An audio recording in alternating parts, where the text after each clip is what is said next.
Hi everyone, in today's video, I'm going to talk about how to draw an action scene. Coincidentally, some panel from the comic I'm currently working on require an action scene. So, while I was drawing them, I also recorded the process to share the step with you. The first step you need to do is creating the line art. Luckily, I've already prepared a storyboard sketch here, so what I need to focus on is just the line art stage. At this point, focus mainly on the character pose and expression, because the effects will be added in the later stage. When drawing the line art for action scene, I recommend using a thicker line. My comic is mainly in drama genre, so I usually use a pretty thin line art. But for action scene, it's better to make the line bolder to give a stronger impact. The pose I'm drawing this time is a slapping scene. To draw this kind of scene, you will want to choose an angle where both character, the one slapping and the one being slapped, are clearly visible. I choose a camera angle from behind the victim, slightly from the corner, so the impact of the slap feels more dramatic. Also, you don't need to draw the slapper hand actually touching the victim's cheeks. Instead, just visualize the moment after the impact, as if everything happened so fast.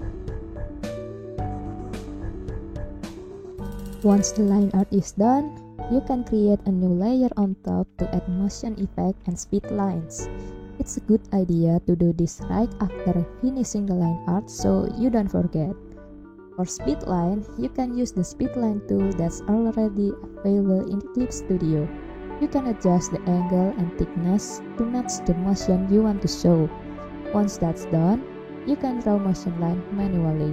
There are actually a lot of brushes available for motion line, but personally I find the result is a bit unnatural, so I prefer draw them by hand. After you are done with the motion line, it's time to add some impact effect using the border effect layer. I use a black outline on the border effect layer to draw the slap impact. Just draw a white shape around the hands, something that looks like a burst of motion and impact. Make sure it surrounds the slapping hand so the action reads clearly.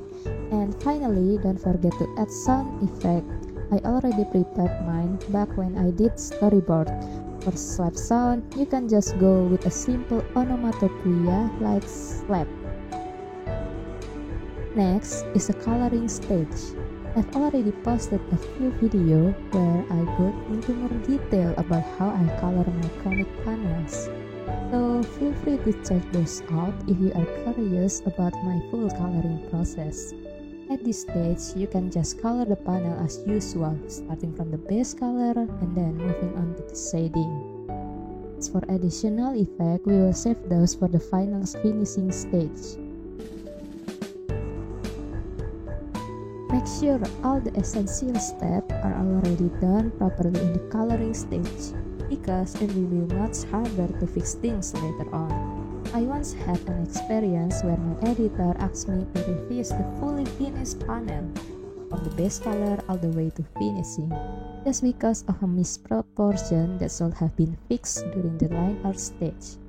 If you ever face something like this, don't worry. You can actually fix it using a liquify tool in the Clip Studio pane. Next is finishing stage. You can start by adding a motion blur effect to the line art, but don't forget to duplicate the layer first before applying any effects, just in case you need the original version later. Adjust the intensity of motion blur as needed. The key point here is to make sure the character face still remains clear and readable. After that, we'll go back and tweak the speed line we added earlier. If you are using a black line, they might not show up very well, so I changed mine into white and make them stand out more. Next, you can add the background.